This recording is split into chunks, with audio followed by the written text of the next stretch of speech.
Hello, I'm Jonasz Lewiński and you're watching Break the Fake. They make them, we break them, and tell you everything you need to know.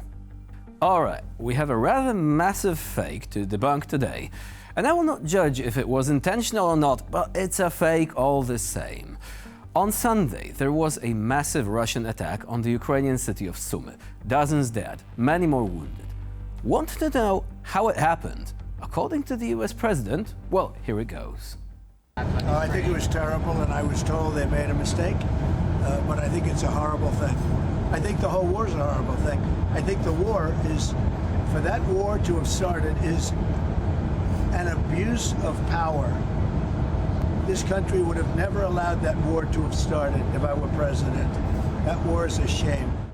Hold on. A mistake, as in a blunder, an oversight, an honest error of judgment with no homicidal intent whatsoever? I mean, come on. Remember the Bucha massacre? Was that a mistake? People with hands tied behind their back, executed in cold blood? And I guess the Russian legislators said, oops, sorry, we didn't mean to. Or how about the airstrike on the theater in Mariupol, the one marked "Children Inside" in a huge, easily discernible script? Another accident? You know, I could go on and on, but let's go back to Trump. He said he was told the Russians have screwed up. My question is, by whom? I'd say it's unlikely Putin called Trump after the attack and said, "Hey Don, listen, I slammed a bunch of missiles into a Sunday crowd of churchgoers. My bad.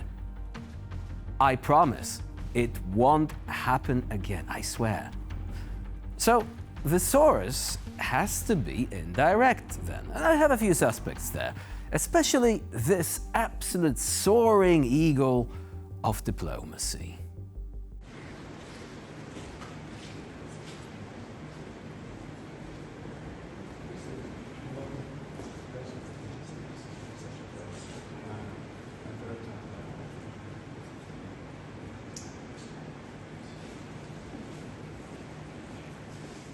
And let me tell you, this is not AI, this is literally the top US negotiator welcoming the Russian dictator like he was his bestie. And it's not the first time that Witkoff has fawned over Vlad. Remember the tear-jerky story of the painting Putin allegedly gave to Trump, or how Putin prayed for Trump after someone tried to go full Assassin's Creed on him? Witkoff is not the only one, of course. We also have Tulsi Gabbard, for example, another top official seemingly mesmerized by Kremlin propaganda. My point is this: if Trump is serious about this whole thing, ending the war, he should put his The Apprentice pants on and perhaps consider getting people like that, fired. Want to know a member of the Trump team who's 100% accurate on Russia nowadays? I'll tell you. It's Pastor Mark Burns, who just happens to be Trump's spiritual advisor.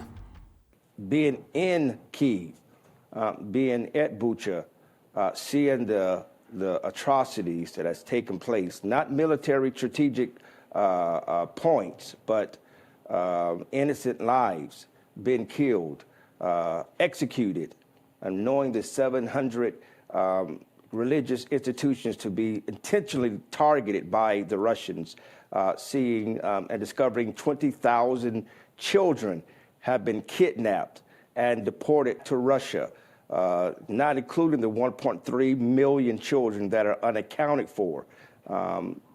When you're hearing of these atrocities, looking at the white bandanas that was placed on the arms of civilians to identify themselves as civilians, so that the Russian soldiers don't do them any harm. But to see these Russian soldiers take these very same bandanas and use them to tie the hands of older women and adults, innocent civilians, and shooting them, senselessly killing them, it changed my perspective significantly. I now believe that supporting Ukraine is America first. Yeah, he is right, isn't he? And also, in an interview for CBS, President Volodymyr Zelensky invited Trump to visit Ukraine. I know there is lots of bad blood between the two leaders, But if only Trump accepted, made the same trip as the good pastor did, then he might realize the Kremlin is the kind of regime for which genocide is an oopsie. But you know what? This particular dark cloud over Ukraine, over the whole peace process, does have a bit of a silver lining there. On the weekend, Trump signed an executive order extending sanctions on Russia for another year. If Vlad throws a tantrum, Trump can always claim it was a mistake. Welp, I crashed your economy, bro. The revenue streams are dead. Press F to pay respect. Editor-in-Chief of Russia Today, Margarita Simonyan, serves up her signature dish, cold cynicism generously sprinkled with propaganda seasoning. Commenting on the tragedy in Sumy, she doesn't even bother with the basic human reaction of outrage or sorrow. No, for her, the real disaster is not the massacre itself, but the nasty West now has something to talk about over their morning coffee. Time for a quote. In Sumy, exactly what I predicted happened, she proclaims, with the smugness of someone who thinks forecasting atrocities is a skill worth bragging about. According to her, it's all just a performance, a drama staged for the sensitive souls in the West, especially the impressionable Trump. Her words, by the way, because clearly that's the only thing anyone cares about, manipulating Trump's fragile emotions as if he's a confused guest at a masquerade ball. Трамп в силу своего такого характера может порывистостью своей взять и все испортить, если что-то так его сильно впечатлит. Он не будет это делать специально, понимаешь? Что, Буча кого-то действительно впечатлила там в истеблишменте в американском? Они что, верили в то, что это устроили русские? Ну, конечно, нет. Они это использовали, они были рады поводу, потому что их задача была как раз эскалировать. А здесь никому не нужны никакие поводы.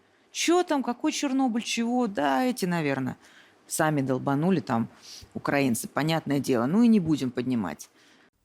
Simonyan, ever the loyal Kremlin megaphone, warns of sinister hawks in the West, desperately trying to create another Bucha, as if the horrors of Bucha were some kind of PR stunt, rather than a grim, documented reality.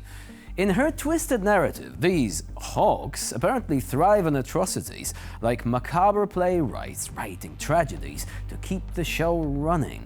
But let us pause for a moment to admire her real talent, turning war crimes into media talking points, as casually as if she were discussing weather patterns. If cynicism were an Olympic sport, Simonyan would have won gold years ago and would still be breaking records. Indeed, her legacy should be preserved not only as a chilling reminder of how propaganda can suck the last drops of humanity out of a person, so that when the war is over, no one will ever forget. With this, we end this episode of Break the Fake. Please stay with us here on TVP World for more latest news and updates.